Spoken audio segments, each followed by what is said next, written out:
अस्सलाम वालेकुम। Welcome to my channel chemistry eta online. आज की इस वीडियो में हम लोग एक बहुत ही इंपॉर्टेंट टॉपिक को स्टडी करने वाले हैं जो हमारे साथ है deviation of real gas from an ideal gas. Now अब इसको समझते हैं। देखो बेटा, आप लोगों को इस बारे में पता है कि हमारे साथ दो गैसेज होते हैं। एक होता है आइडियल गैस। आइडियल गैस मतलब नॉन रियल गैस। यहाँ पर आइडियल गैस उन गैस को बोला जाता है जो कि सारे गैस लॉस को फॉलो करता है सारी कंडीशन में। और दूसरा हमारे पास जो होता है रियल गैस या नॉन आइडियल गैस, जो कि सारे गैस लॉस को हर कंडीशन पर फॉलो नहीं करता। अब यहाँ पर हमें ये ढूंढना है कि जो रियल गैस है वो कितना डिविएशन शो करता है। तो डिविएशन शो करने के लिए हम लोगों को आइडियल बिहेवियर समझना पड़ेगा। अगर किसी केस में, किसी रियल गैस में आइडियल बिहेवियर को ढूंढना है तो कैसे निकालें। देखो बेटा, अगर हम लोग देखें कि आइडियल बिहेवियर किसी रियल गैस में ज़्यादा है, इसका मतलब क्या होगा, ये कम डिविएशन शो करेगा, लेस डिविएशन। और अगर किसी भी रियल गैस में आइडियल बिहेवियर कम हो गया, इसका मतलब ये मोर डिविएशन शो कर रहा है। अब इस आइडियल बिहेवियर को कैसे निकाला जाए, उनके लिए मैंने यहाँ पर इंपॉर्टेंट पॉइंट्स को लिखवा रखे हैं, तो इनको समझते हैं। तो देखो बेटा, यहाँ पर आइडियल बिहेवियर जो होता है वो 6 फैक्टर पर डिपेंड करता है। तो चलो इनमें से स्टार्ट करते हैं। पहला हमारी बात ये है कि अगर किसी भी रियल गैस में आइडियल बिहेवियर ज़्यादा हो, तो ज़्यादा होने के लिए क्या होना चाहिए बेटा, इंटरमॉलिक्यूलर फोर्स उस गैस का कम होना चाहिए। दूसरा फैक्टर ये है कि मॉलिक्यूलर साइज क्या होना चाहिए, वो कम होना चाहिए। तीसरा है पोलैरिटी और चौथा है पोलराइजेबिलिटी। ये दोनों फैक्टर क्या होने चाहिए, ये भी कम होने चाहिए। अगर ये चारों फैक्टर कम हो गए तो आइडियल बिहेवियर ज़्यादा होगा, इसका मतलब real gas less deviation show करेगा। और अगर ये फैक्टर हमारे पास चारों के चारों ज़्यादा हो गए तो आइडियल बिहेवियर कम होगा और वो मोर डिविएशन शो करेगा। टेम्परेचर का रिलेशन तो आइडियल बिहेवियर के साथ बिल्कुल डायरेक्ट है। अगर टेम्परेचर ज़्यादा होगा तो आइडियल बिहेवियर इसमें ज़्यादा होगा, और अगर टेम्परेचर कम हो गया तो आइडियल बिहेवियर कम हो जाएगा। छठा फैक्टर जो हमारे पास वो प्रेशर है। तो आइडियल बिहेवियर जो है वो प्रेशर के साथ रिलेशन इनवर्स है। मतलब अगर प्रेशर हम बढ़ा देंगे तो प्रेशर बढ़ाने से आइडियल बिहेवियर क्या हो गया बेटा, कम हो जाएगा और मोर डिविएशन शो करेगा। और अगर प्रेशर को मैं क्या रख दूँ बेटा, उसको कम कर दूँ, तो आइडियल बिहेवियर क्या हो जाएगा, बढ़ जाएगा और ये लेस डिविएशन शो करेगा। तो इन फैक्टर को लेके हम इन क्वेश्चन को सोल्व करेंगे, या इन्हीं जैसे क्वेश्चन और आ गए तो हम बहुत आसानी से इसको सोल्व करा सकते हैं। तो चलो देखो बेटा, पहला क्वेश्चन हम लोग को ये दिया गया है कि इनमें से ऐसा कौन सा गैस है जो ज़्यादा डिविएशन शो करता है रूम टेम्परेचर और प्रेशर पर। हाइड्रोजन, नाइट्रोजन, मीथेन और सल्फर डाइऑक्साइड। तो अगर हम देखते तो एक हमारे पास है हाइड्रोजन, नाइट्रोजन, CH4, मीथेन और सल्फर डाइऑक्साइड। अब यहाँ पर बोला है कि मोर डिविएशन शो करेगा। तो मोर डिविएशन के लिए सिंपल बात है कि उसमें आइडियल बिहेवियर क्या होना चाहिए बेटा, कम। और अगर आइडियल बिहेवियर कम हो तो उसके लिए ये बातें ज़रूरी होनी चाहिए, इंटर मालिकुलर फोर्स ज़्यादा होना चाहिए, मालिकुलर साइज ज़्यादा होना चाहिए, पोलैरिटी इसमें ज़्यादा होना चाहिए। तो हम इन फैक्टर को देखते हैं कि हम इसको कैसे अप्लाई करते हैं। अगर हाइड्रोजन, इन सबकी मासेस को मैं थोड़ा लिखवा देता हूँ। तो इसका मास 2, इसका है 28, इसका 16 और इसका 64। तो अगर देखा जाए तो हमारे पास जो SO2 है उसका मास ज़्यादा है, इसका मतलब इसका साइज भी ज़्यादा होगा। तो इसका अगर साइज ज़्यादा है तो साइज ज़्यादा होने से क्या होगा, इसमें आइडियल बिहेवियर कम होगा और मोर डिविएशन शो करेगा।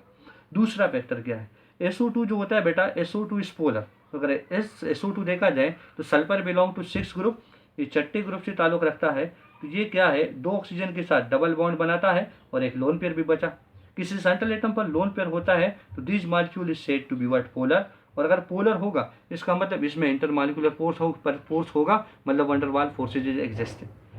तीसरा टर्म क्या है, इसमें ऑटोमेटिकली अगर पोलर है तो इसमें तो पोलैरिटी आ गई। तो इन तीनों पॉइंटों की मदद से हम क्या बोल सकते हैं, इसमें जो आइडियल बिहेवियर होगा वो कम होगा और मोर डिविएशन शो करेगा। और correct answer is option D. अब हम क्वेश्चन नंबर 2 को सोल्व करते हैं। क्वेश्चन 2 में क्या पूछा है कि हमारे साथ वो कौन से ऐसे कंडीशन है जिस पर रियल गैस जो होता है वो मोर डिविएशन शो करता है। तो 2 फैक्टर पर दी गया है, एक टेम्परेचर पर दी गया है और दूसरा प्रेशर पर। आपको मैंने इस बात पर समझा दिया कि आइडियल बिहेवियर अगर किसी भी गैस में कम होगा तो मोर डिविएशन शो करेगा, तो आइडियल बिहेवियर कम होगा तो ऑटोमेटिकल बात है फिर प्रेशर क्या होना चाहिए बेटा, कम होना चाहिए, क्योंकि दोनों का रिलेशन क्या है, डायरेक्ट। अब यहाँ देखो, प्रेशर और हम लोग आइडियल बिहेवियर के रिलेशन को स्टडी करते हैं। अगर मान लें हमारे पास किसी भी गैस में आइडियल बिहेवियर कम हो, मतलब वो मोर डिविएशन शो करेगा और प्रेशर क्या होना चाहिए बेटा, ज़्यादा। तो यहाँ से तो बिल्कुल वाजिब हो गया कि टेम्परेचर कम हो और प्रेशर ज़्यादा हो, इस पर ये हाई मतलब मोर डिविएशन शो करेगा। तो the correct answer is option C, high pressure low temperature. अब तीसरे क्वेश्चन को हम सॉल्व करते हैं। तीसरे क्वेश्चन में पूछा है कि इसमें से हमारे पास ऐसा कौन सा गैस है जो कि नियरली आइडियल गैस जैसा बिहेवियर शो करता है। तो देखो बेटा, ज़ेनान और कार्बन डाइऑक्साइड को मैं इग्नोर के लिए निगलेक्ट कर देता हूँ क्योंकि इनकी साइज, इसके मास ये बहुत ज़्यादा है। इसको हटा दीजिए और दो ऑप्शन को ले लीजिए। एक हमारे पास है H2 और दूसरा है He। अगर इन दोनों को देखा जाए तो ये हमारे पास नियरली आइडियल गैस जैसा बिहेवियर शो करते हैं। पर अब इन दोनों में से कौन सा है, तो द करेक्ट आंसर हमारे पास क्या है बेटा, हीलियम। हीलियम को क्यों प्रायोरिटी दी जाती है, तो देखो बेटा, आइडियल बिहेवियर के लिए हम लोगों ने ये बात बोल दी कि आइडियल बिहेवियर ज़्यादा होगा तो इसका मतलब क्या है, वो लेस डिविएशन शो करेगा, मोर आइडियल गैस जैसा ये मेंशन होगा, रिजेम्बलेंस करेगा। तो इसके लिए ये बात ज़रूरी है कि इसका जो इंटरमॉलिक्यूलर फोर्स है वो कम होना चाहिए। तो जाहिर बात है हीलियम का मास, उसका जो मास है, मोलिकुलर साइज है, वो बहुत ही ज़्यादा कम है। तो कम होने की वजह से जो लंदन डिस्पर्जन फोर्स है वो कमज़ोर है। ठीक, तीसरा पॉइंट इसका ये है कि इसमें जो पोलराइजिबिलिटी वो सबसे कम है। और पोलराइजिबिलिटी टोटली लिंक किसके साथ है, वो भी लंदन डिस्पर्जन फोर्स के साथ है। लंदन डिस्पर्जन फोर्स कम होगा तो पोलराइजिबिलिटी भी सबसे कम होगी। अब यहाँ पर यह है कि इन तीनों पॉइंट तो हाइड्रोजन के लिए भी अप्लाई होती है। क्यों हम लोगों ने हीलियम को ज़्यादा प्रायोरिटी दिया, इसके लिए हम चौथे पॉइंट का सहारा लेंगे। देखो बेटा, -268.9 डिग्री सेल्सियस पर जो हीलियम होता है, helium will exist in gaseous state. इसका मतलब क्या है, ये बिल्कुल एब्सोल्यूट जीरो टेम्परेचर के करीब है, जो कि एब्सोल्यूट जीरो टेम्परेचर क्या था, -273.15 डिग्री सेल्सियस। और हाइड्रोजन के लिए देखा जाए तो -252.9 डिग्री सेल्सियस है। इसका मतलब क्या है, ये बिल्कुल इसकी क्लोजली रिलेटेड है, क्लोजली लिंक है, इससे ये मोर आइडियल गैस जैसा रिजेम्बलेंस शो करेगा। अगर किसी ऑप्शन में हीलियम ना दिया हो और फिर पूछा कि कौन सा गैस आइडियल गैस जैसा क्लोजली रिजेम्बलेंस करता है, तो नेक्स्ट इसके बाद आंसर क्या होना चाहिए बेटा, हाइड्रोजन। तो the correct answer is what, helium. चौथे क्वेश्चन को हम करते हैं। चौथा क्वेश्चन इस टॉपिक से रिलेटेड नहीं, पर एक क्वेश्चन रह गया इस चैप्टर में, तो इसको हम यहाँ पर ही सॉल्व कर लेते हैं। अब देखो बेटा, क्वेश्चन नंबर 4 में ये पूछा है कि एब्सोल्यूट जीरो टेम्परेचर पर हाइड्रोजन गैस मॉलिक्यूल के साथ क्या होगा।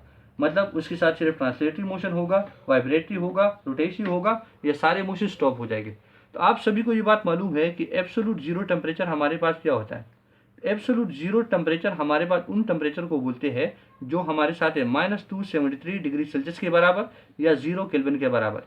ये एक ऐसा टेम्परेचर है जिसमें गैस का जो वॉल्यूम होता है, volume of the gas is hypothetically equal to बेटा 0। या ये तो नॉन अटेनेबल टेम्परेचर है, पर इसको हम एक और अंदाज से भी स्टडी कर सकते हैं।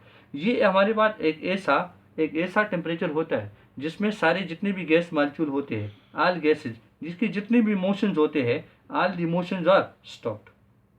तो करेक्ट आंसर इसमें क्या होगा बेटा, all the motions are east, मतलब सारे मोशन रुक जाते हैं। तो उम्मीद है आप लोग को वीडियो अच्छी लगी होगी। Thank you for watching my video. Allah हाफिज़।